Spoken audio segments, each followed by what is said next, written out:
G'day, well this is our fourth day in Dharamsala and we're just down the hill from McLeod at the Norval Institute, and we've just been looking at some quite extraordinary Tibetan tanka painting and wood carving, and there's been a lot of interest among the delegates in all these different aspects of Tibetan culture. We went to the Medical and Astrological Institute and several of the cultural institutions that have been set up by the Central Tibetan Administration.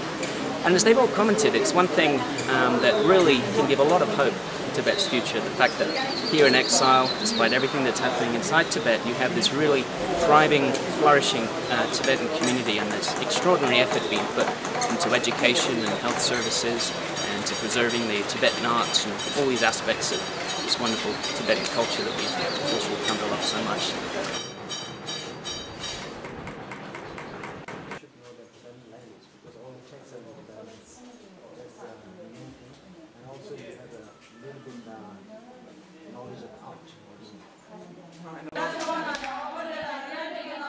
We're now at Dharamsala Nunnery, just outside of Dharamsala.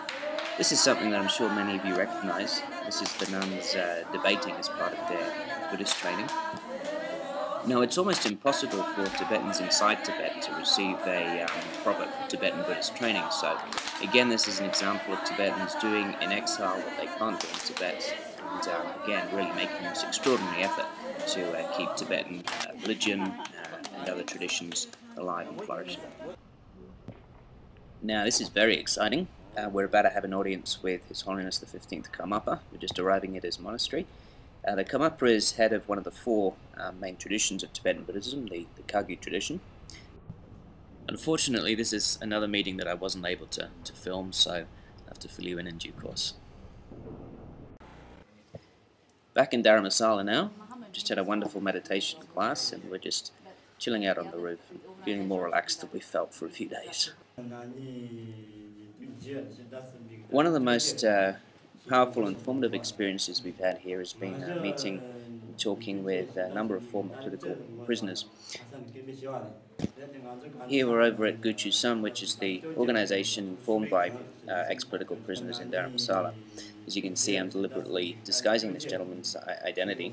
There's a number of families still back in Tibet.